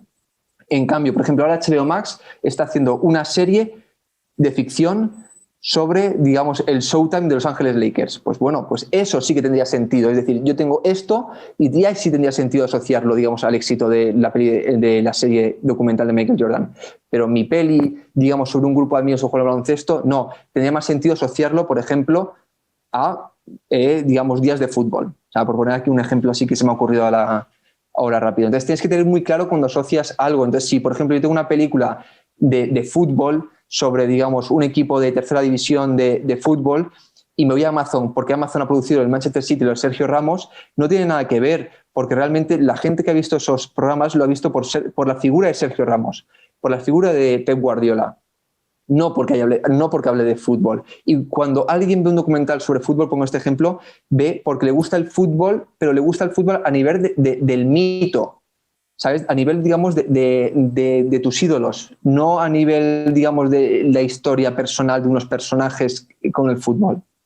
Entonces, eso es un poco esto. Y después una cosa clara que siempre, digamos, decimos mi socio y yo, es cuando vayas a vender algo, asegúrate de transmitir que el proyecto se va a hacer sí o sí. O sea, entre el comprador o no, este proyecto se va a hacer. Eso es una cosa clara, siempre. Porque tienes que darle la sensación de no te estoy vendiendo algo, te estoy ofreciendo la oportunidad de comprar mi proyecto. Porque si no lo compras tú, sé que lo voy a vender al de al lado. Y eso es algo muy importante. Entonces, bueno, eso es mi... Pero bueno, ya os digo, digamos que esto es mi punto de vista y realmente tampoco puedo opinar mucho porque solo he producido una película. Así que a lo mejor dentro de 5 años no he vuelto a producir ninguna y todo lo que acabo de contar es basura. Entonces, el nuevo escenario. El COVID ha cambiado el mundo, eso está claro, todos lo sabemos, y ha cambiado nuestra industria. ¿Cuál es el nuevo escenario? Pues el nuevo escenario ha ganado mucha fuerza las plataformas y lo que están haciendo las grandes mayors, los grandes estudios americanos, digamos, que posicionaban muy fuerte sus películas en cines, están reduciendo las ventanas. Lo que hablábamos al comienzo de las ventanas, pues han pasado de 4 meses a, por ejemplo, Universal ya las ha reducido a 17 días. Warner la ha eliminado. O sea, Warner ya va a estrenar en 2021, va a estrenarte la película Dune a la vez en salas de cine y en la plataforma. O sea, digamos, ya ha eliminado las ventanas. Pero una cosa muy curiosa es que Warner ya hizo esto con Wonder Woman y Wonder Woman se estrenó a la vez en HBO Max y en cines. Y fue la película más vista en cines ese fin de semana. Y después el ejemplo, y el último que digamos que se ha unido a esto ha sido Paramount, que va a sacar su propia plataforma, y ellos, digamos, la ventana va a ser de 45 días. En lugar, digamos, de 4 meses como era antes, o 17 que ha puesto Universal, o nada que ha puesto Warner, ellos siguen a mantener una ventana abierta de 1 mes y medio. Entonces, esto es un ejemplo de una peli española. Digamos, bueno, volviendo a hablar del Cosmonauta que hablaba al principio, el Cosmonauta en su momento, este era su plan de negocio. El Cosmonauta hablaba de que había que estrenar las películas a la vez en cines y en internet y en DVD. Y Carmina o Revienta salió a la vez en su momento en cines, en televisión y en DVD y en filming, si no recuerdo mal. Es básicamente esas 2 películas que en su momento, que estamos hablando pues eran 2013 cuando salieron Cosmonauta y Carmina o Revienta, pues ya estaban hablando de esto, que era hacia dónde iba a tender el mercado. Y ahora, digamos, el tiempo les ha dado el ejemplo y los grandes estudios están aplicando esto. Y yo personalmente creo que, digamos, que es un escenario muy válido. Yo creo que los cines se van a resentir, evidentemente, pero yo, si voy a ver una película de DC Comics o de Marvel, pues prefiero verla en una sala de cine que verla en la televisión de mi casa. Entonces creo que esas películas bombazo van a seguir estando ahí. Y después, la pandemia, una cosa, digamos, que nos hemos dado cuenta es que las películas independientes que antes no encontraban su público se han mantenido porque no hay competencia apenas.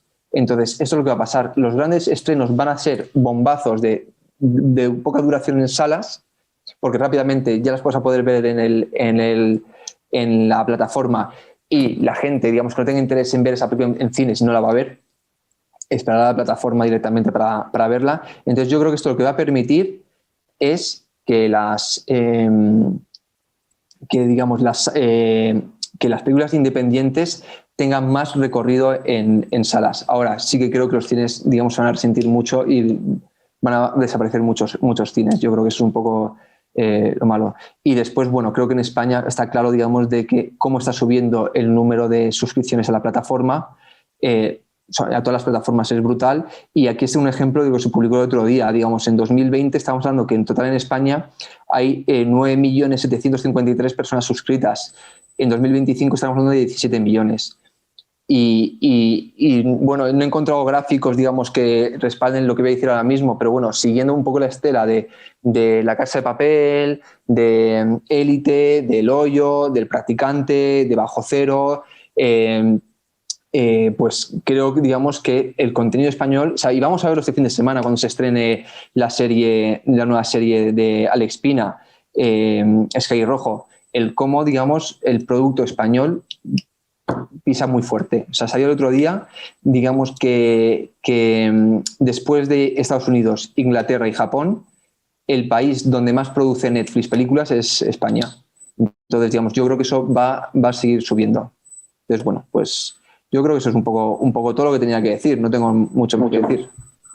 No, genial. Muchísimas gracias, Jordi, porque yo creo que ha quedado bastante claro. Yo sí que quería hacer algunos apuntes, porque empezando por el final de tu presentación, hablabas del desarrollo y cuán importante era Sí. para el traductor también, porque mayormente la gente únicamente conoce, ¿no? Que es la fase donde se escribe ese guión, ¿no? Donde se hace ese estudio de documentación y demás, pero hay una cosa que nosotros estamos intentando hacer desde hace ya 1 año y medio y era el tema de pues, ese análisis benchmark, ¿no? Ese estudio de mercado.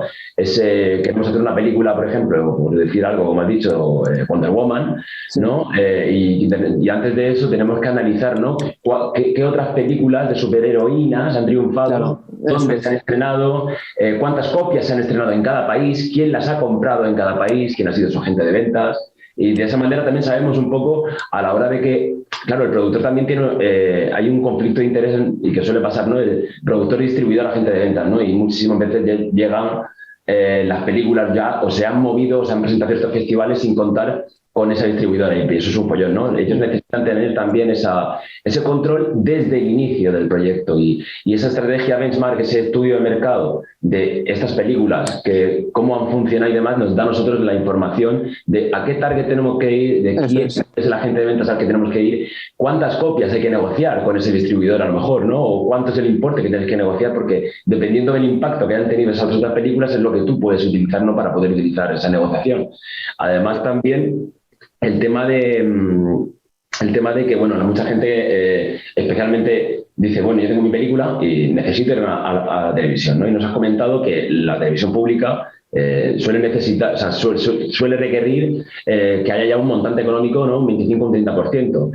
Luego la distribuidora también no lo requiere, pero obviamente lo necesita para tener una seguridad. Entonces, realmente es importante tener ese 25-30% antes de empezar a vender un proyecto o puedes venderlo directamente desde cero a través de, por ejemplo, como ha comentado, con una agrupación de interés económico que quizás sea el cauce más... No, lo puedes vender, me refiero a... no voy a mencionar la película, pero hay un ejemplo, una película que lo que hicieron, digamos, ellos tuvieron su plan de financiación y lo primero que hicieron, digamos, ellos habían dedicado, bueno, pues imagínate, pues tanto por ciento de entrada aquí y tanto por ciento de entrada de licencia de una plataforma, que era como un 25%. Entonces, es lo primero que hicieron. Hicieron una preventa de la licencia de la plataforma y ya con eso cubrieron el 25% y lo siguiente entró Televisión Española, entró, digamos, Canal Sur y ya con eso entró, digamos, una ayuda del Estado y ya tenían la película. Luego también quería preguntarte acerca de que, bueno, voy a ir desde el final hasta el principio, ¿vale? Sí, claro. El final en la que estábamos hablando de ese desarrollo, ¿no? De cómo presentar un proyecto y de cómo llegar a ello. Seguramente habrá muchísimas cineastas y productores que estarán deseando, ¿no? Y tendrán proyectos debajo de la mesa. Pero antes de enviar, yo siempre, al menos yo, quería preguntar también a ti, porque yo intento nunca mandar un guión de primera mano y que en todo caso mandar un one page, ¿no? Ese one page que suelen ser, se realizan especialmente para guión, ¿no? Pero como que en una hoja se deja ya muy bien claro, es el tagline, es el logline, esos personajes, ¿no? Divididos también un poco para que te conozcan quién es el protagonista, quién es el antagonista, que realmente es mejor, ¿no? Quizá... no, es lo que he dicho antes, tú piensas, digamos, que la gente recibe muchísimos guiones, o sea, yo recibo muchísimos guiones, entonces no me quiero pensar, o sea, no me quiero imaginar lo que viene de estar recibiendo ahora mismo cualquier persona en Amazon al día, o, ¿sabes? Entonces, claro, tú tienes que posicionar, entonces a ellos no les cuesta nada leer, o sea, es más, si no recuerdo mal, a lo mejor ha cambiado la política, pero Netflix antes solo podías presentarle 2 hojas. Por eso mismo, es que, digamos, si no te da la vida para leer tantos guiones. Entonces, lo que he dicho es muy importante tener, digamos, eso, 2 páginas, lo que sea, que quede muy claro de qué va la película y los puntos fuertes para que les entren ganas de leerlo. Y tienes que ir con todo, ¿eh? Cuando vas con todo, tienes que ir con todo. O sea, si eso es el sexto sentido, tienes que contar el final. Desde luego. De hecho, también en esta última parte que has comentado, el tema de pues este acuerdo de majors, ¿no? con esas distribuidoras. Por ejemplo, en el caso de la película que no se ha estrenado todavía, que es la de Kong contra Godzilla, que es como un blockbuster, 155 millones, leí el otro día que como Legendary, que es esta productora también que tenía el 75% del proyecto, Warner tenía un 25% y Netflix estaba a punto de comprársela, ¿no? Por 225 millones y luego a lo mejor Warner dijo, un momento, ¿qué está pasando aquí, no? Estamos aquí, o sea, para que también veamos que no solamente está cambiando el paradigma en cuanto al espectador, sino que también dentro de la industria cinematográfica. No, está cambiando, pero muy rápido. Y las exhibidoras incluso están sufriéndolo quizá un poquito más, ¿no? Como la cadena AMC, ¿no? Que ha cerrado eso con Universal, pero a lo mejor con Warner no. Y no, es eso, digamos, claro, no, las exhibidoras, digamos lo que le hablaba antes, que las salas de cine, esto lo van, digamos, evidentemente van a sufrir. Vamos a ver digamos, en qué queda esto. Pero es eso, digamos, yo creo que se habla de un perfil de películas que, joder, voy a decir, a mí, hablando de Paramount, antes, digamos, la de Top Gun, es una película que tengo ganas de ver en el cine, la nueva de Top Gun, pero si la tengo que ver en mi ordenador, no la veré. Esa es la diferencia.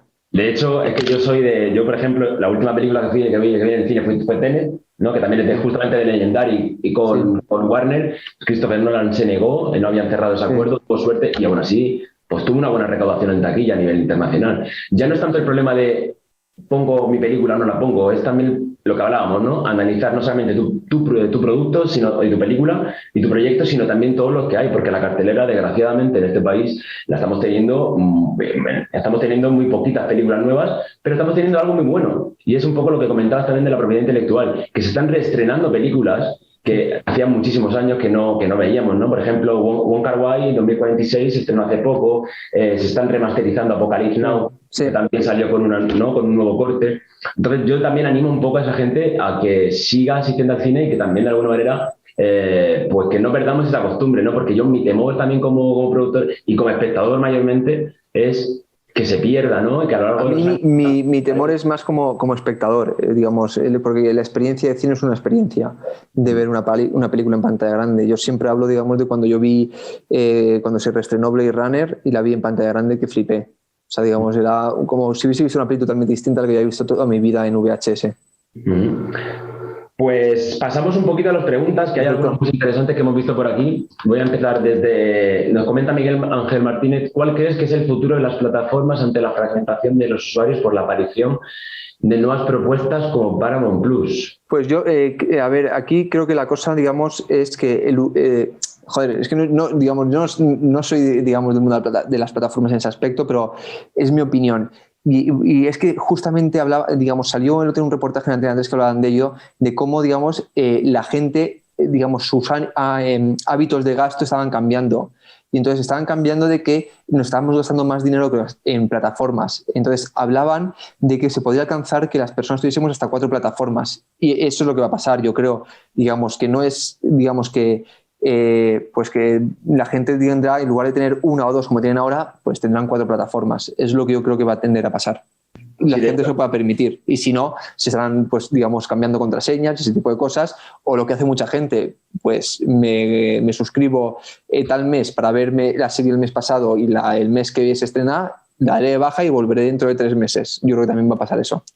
De hecho, conecto esta pregunta con otra, en la cual creo que es bastante imposible por un conflicto de intereses mayormente, ¿no? ¿Crees que habrá en el futuro una plataforma agregadora que englobe varias de ellas con una única sustitución? Yo lo que sí que creo, digamos, es que los grupos, digamos, de telefonía o de internet, dentro de su oferta, sí que a lo mejor agrupan algunas, pero no existir eso que lo agrupe todo, porque es conflicto de intereses. Entonces, por eso, yo creo que a lo mejor hay una que sí que, por ejemplo, Movistar ahora mismo, creo que a lo mejor en su momento tenía Disney y Netflix, y ahora creo que tiene Netflix y A3 Media Player. Creo que es un poco eso. Hay una cosa también que has hablado antes que también quería dejar reflejado, ¿no? Con el tema de las agrupaciones de interés económico, que creo también que es una cosa que desde que se creó en 2008, ¿no? En la ley del cine pues también ha favorecido mucho, pero que la gente, o sea, realmente los que entran en las empresas, que no tienen por qué tener ningún tipo de relación con el sector, cuando entran a invertir, muchas de las personas entienden que desde el minuto 1 ya están invirtiendo ese dinero, pero lo cierto es que no. Lo cierto es que hasta que no se califica esa película, hasta que no hayan terminado, no aportan ese dinero, ¿no? O sea, hay un compromiso de pago, pero no hay un pago final hasta que la película esté hecha. Exactamente. O sea, digamos, porque al fin y al cabo es un riesgo, entonces es para reducir el riesgo del inversor. Es que dices tú, espérate, yo he puesto dinero aquí y tú no has producido la película. ¿Sabes? Entonces he corrido un riesgo, por mucho contrato que haya y eso, si te ha ido la película de presupuesto, lo que sea, y no has terminado, o se te ha quemado la cámara y no te puedes permitir, o sea, tonterías, pero bueno, entonces que como seguridad, pues el día que tú califiques la película significa que está terminada y yo ese día invierto. Entonces, hasta entonces, en base al acuerdo que tú tienes firmado, pues el banco, digamos, tú consigues un aval, digamos, en este caso crea SGR, que digamos que ayuda mucho al cine y, digamos, negocias, digamos, teniendo el aval de crea SGR con los bancos y consigues, digamos, un crédito contra ese contrato que tienes con un inversor. De hecho, justo hoy he leído, si no recuerdo mal, esta mañana que Crea SGR ha aumentado su partida presupuestaria, si no recuerdo mal, en 4 millones. O sea, que como que realmente en base al tema del coronavirus y la pandemia, pues nos hemos dado cuenta de que en nuestro país, aunque la producción está cambiando y ya no necesitamos tanto lo público, sino que ya estamos yendo un modelo un poquito, a lo mejor, un poco más, ¿no?, anglosajón, ¿no? O sea, estamos dándonos cuenta de que aún así el Estado está invirtiendo, ¿no?, y apostando un poquito más por todo esto. Nos pregunta Francho Malatesta, la serie Merlí era original de Netflix, pero después fue retirada. La serie no era original de Netflix, la serie era original de la TV3. Lo que hicieron fue una venta de la licencia, por lo tanto, durante un periodo de tiempo en la que estuvo disponible en Netflix y, digamos, esa licencia terminó, no la renovaron con Netflix y yo creo que está ahora mismo en Movistar, porque Movistar lo que ha hecho ha sido sacar un spin-off. El Saupea, sí, si no recuerdo mal. Antonio García Rodríguez dice, en caso de tener una idea y un guión de una serie, por ejemplo, pero no contar con una productora, ¿Netflix te proporciona una para el proyecto o hay que buscarla y que sea la productora la que lo presente? No, digamos, Netflix, recibe mucho, entonces reciben de todos lados y entonces Netflix lo que puede, digamos, en ese escenario es, les encanta la idea, pero efectivamente no tienes productora y ellos, digamos, dicen, este guión y esta idea puede encajar muy bien con esa productora. Entonces ellos, por un lado, contratan, digamos, la idea y por otro lado contratan a la productora y que trabajen juntos. Entonces lo que hacen es que te financian, o sea, que son ellos los que financian el desarrollo, son ellos los que adquieren los derechos de esa propiedad intelectual, de ese guión, para luego ellos lo que quieran. Que de hecho con las series pasa mucho, ¿no? Con los... Bueno, no, hombre, con lo que quieran, no, me refiero, en ese caso, digamos, de acuerdo que lleguen con el creador. O sea, si yo, por ejemplo, tengo una idea, se la vendo a Netflix y yo quiero desarrollarla, la desarrollaré junto a y Netflix, digamos, y yo un acuerdo para desarrollarlo, desarrollaré junto a Netflix. Y una vez que Netflix vea que la cosa está suficientemente, digamos, madura, pues le dirá, Jordi, imagínate que yo no soy productor, pues Jordi, vamos a buscar una productora. Hay una productora que se llama tal, que funciona muy bien, hemos trabajado en el pasado con ellos y creo que vas a funcionar muy bien con ellos. O por otro lado, yo no soy guionista y no sé desarrollar. Y digo, es que se me ha ocurrido esto. O sea, es como si fuese, digamos, un creativo publicitario que se me ocurre un pitch, de una idea cojonuda y me la compran y ya está. Y la he vendido. Sí. A eso me refería, ¿no? Que hay veces que te compran el guión, de que llaman a otro guionista, hacen sus cambios porque ya el guión es suyo, ¿no? Entonces muchísimas veces incluso... No, pero yo no es que vuelvo a decir lo mismo. Solo he producido una película y en este caso fue con ellos, pero yo puedo hablar en mi ejemplo y la verdad es que no fueron así con nosotros. Con nosotros, digamos, la verdad, se volcaron, ellos sabían que, digamos, que éramos nosotros.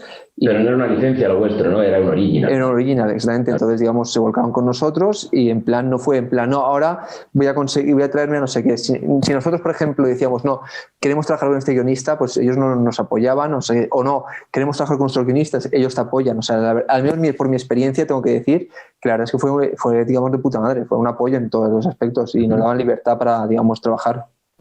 Genial. Aquí nos pregunta Ignacio Plaza, hola, a la hora de presentar un guión con su VC a una productora, ¿cómo es mejor hacerlo de forma física o de forma digital? De forma digital, o sea, de forma física...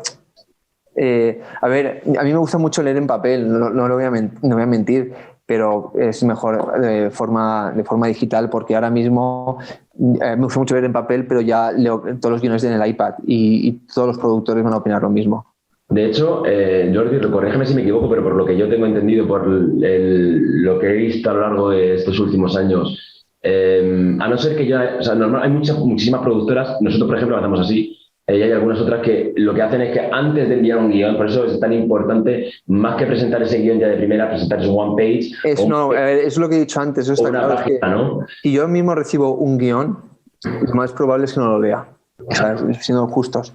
Entonces, pero en cambio, si recibo lo que he dicho, un logline que me atrae mucho, o un one page que me llama la atención, lo leeré. Pero si recibo así un guión de primeras, no.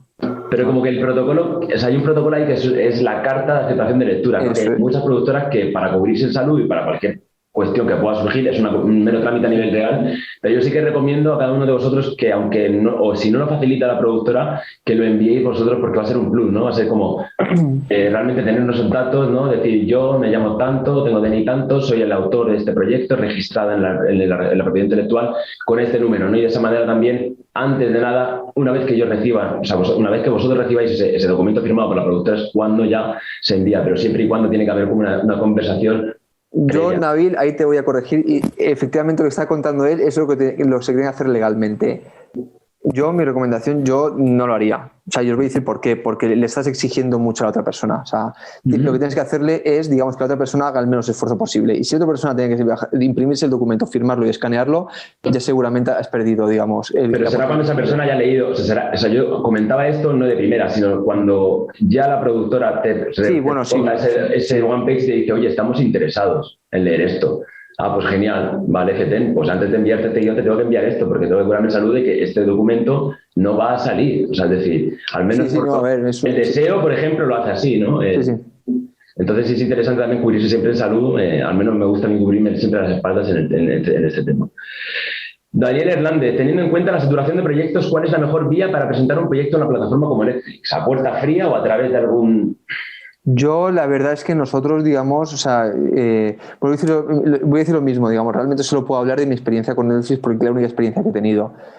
Nosotros fuimos, digamos, digamos, para adelante. La verdad es que, digamos, que son muy, digamos, que no es esa imagen, digamos, de gente que está en un Olimpo difícil de alcanzar, no lo son. O sea, son gente súper maja, súper abiertos y que están deseando que la gente les mande cosas. No esperéis que os respondan de un día para otro, pero, digamos, responden y se leen las cosas. O sea, ellos son conscientes, digamos, de que seguramente entre el millón de guiones que reciben al día hay uno cojonudo y van a hacer un esfuerzo por leerse ese millón de guiones. O sea, que no es algo muy difícil, digamos, llegar hasta ellos. Yo creo que, digamos, que cualquier persona puede. Es más, digamos, conozco casos de personas que no se dedicaban. O sea, el otro día leía, digamos, un artículo de una mujer que era una madre soltera de 2 niños que escribió un guión y lo mandó y ahora es una película de Alexander Aya producida por Netflix. Hay varias preguntas, nos quedan 5 minutos, así que disculpad a aquellos que no tal, porque estoy aquí leyendo, cayó un porrón y dice... vale, sí, dice... ¿Cómo se le entra a una plataforma de streaming para la preventa? Correo, mercados de productores, LinkedIn. Porque claro, en los festivales de cine también las plataformas también están un poco ocultas, ¿no? Yo entiendo cuando te refieres a preventa te refieres a una licencia. En ese caso yo, digamos, creo que tienes que hacerlo otra vez. Lo puedes hacer de otras maneras, pero creo que la mejor forma es que lo hagas a través de un agente de ventas. Y a la gente de ventas, donde realmente yo al menos casi siempre cuando he tenido la oportunidad de conocer a agentes de ventas... En mercados, en mercados, pero me refiero de todas formas. Yo, digamos, os voy a decir una cosa, es que, digamos, otra es coger el meterte en internet, mirar la web del agente de ventas, el contacto y llamarle, y, digamos, y hablar con él. O sea, es que muchas veces tenemos ese miedo de nos pensamos que va a tener ahí y te va a decir, bueno, manda un correo y ya te contestaremos. No, la gente no es así, la gente te coge el teléfono y habla contigo y son muy majos. O sea, digamos, yo creo que si quieres hacer eso de licencia, creo que la mejor estrategia es agente de ventas. Dice, antes has dicho que estamos en un buen momento para el sector audiovisual. ¿Qué consejos nos darías a estudiantes que estamos terminando la carrera de comunicación y aún no nos hemos adentrado en el mundillo? A ver, buena pregunta, la verdad, buena pregunta. Yo, digamos, en mi caso, hice prácticas en una productora. Yo busqué, digamos, prácticas y hice prácticas en una productora. Una cosa, digamos, que hacíamos mucho en Valleca Films era todos los CV que decíamos de estudiantes los teníamos en cuenta cuando había proyectos. Y yo haría ahí lo mismo, llamaría productora por producto. O sea, también, digamos, volvemos a decir lo mismo en ese caso, pero mira el perfil de las productoras. Mira productoras que estén, digamos, haciendo muchos proyectos, muchas series y llamarles y mandarles. Y después, los que suelen hacer los equipos son los directores de producción. Entonces, digamos, agrega a LinkedIn a editores de producción y escríbeles. Y la gente, digamos, realmente, o sea, a lo mejor te contesta 1 de cada 10. No porque la gente, digamos, no sea maja, sino porque a lo mejor no tienen tiempo. Pero siempre encuentras a alguien que te vaya a contestar, porque la verdad es que tenemos la suerte de que en esta industria realmente toda la gente es muy maja y todos siempre están, y sobre todo ahora, digamos, buscando, digamos, gente entusiasta y joven. Bueno, pues nada, ya hemos llegado casi al final, bueno, ya casi no, hemos llegado al final de la masterclass con Jordi. Vuelvo a agradecer a todos por vuestro tiempo y a ti también, Jordi, por comentarnos todo esto, porque seguramente... No, vosotros por invitarme, la verdad es que ha sido un placer y muchas gracias, digamos, y perdonad porque ha sido mi primera y habré cometido muchos errores. Muchas gracias por... Nada, chicos, también aprovechar que, pues eso, ¿no? Yo haría... ¿Es activado el audio, puede ser? No, te escuchamos. Perdón. Aprovecharía también, pues eso, para también los productores o productoras también que estén comenzando en este tipo de proyectos que quieran rodar. Pues eso, realmente yo la conclusión más importante que he sacado de todo esto es el análisis. O sea, Netflix hoy día funciona con Big Data, pero nosotros necesitamos también análisis en nuestros proyectos. Hay que analizar tanto qué es lo que queremos hacer, pero sobre todo qué es lo que tenemos fuera. Comentabas también, Jordi, antes una cosa importantísima, que es cuándo se estrena una película, ¿no? O cuándo queremos hacerlo, ¿no? También eso es muy importante, así que todo lo que puedes analizar previamente y sobre todo tener casos de éxito parecidos y los pros, los contras, ese balance y ese equilibrio creo yo que es la clave para poder sacar un producto con toda la seguridad y con todas las garantías. No. ¿Algo más, Jordi, que comentar? No, pues claro, es que no sé, digamos, cómo dejar mi correo, porque digamos que cualquier persona, digamos, que me quiera escribir lo que sea, digamos, que me pueda escribir. Entonces, no sé, digamos, lo voy a dejar en el chat, ¿no? Pongo aquí, ¿no? Donde, aquí, chécame eso. Perdonad, digamos que no... Mira, sí, justo le estaba preguntando por aquí, por lo que veo. Y bueno, ahí dejo mi correo y cualquier persona que me quiera escribir por lo que sea, digamos, pues yo encantado, la verdad. La verdad, yo soy de Murcia, me tuve que marchar de Murcia para poder trabajar en esto y estoy encantado de ayudar a cualquier persona de Murcia que quiera meterse en este mundo. Y voy a decir una cosa, a mí es un mundo maravilloso, me encanta el cine.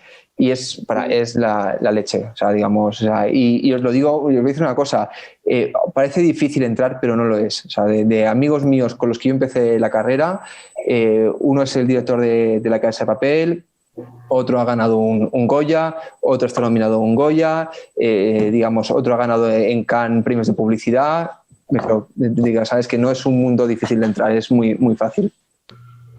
Muy bien. Jordi, esperamos verte pronto por Murcia. Perfecto, tío. Pues nada, muchas gracias. Un abrazo, tío. Venga, chicos, nos vemos. Hasta luego. Gracias a todos. Chao.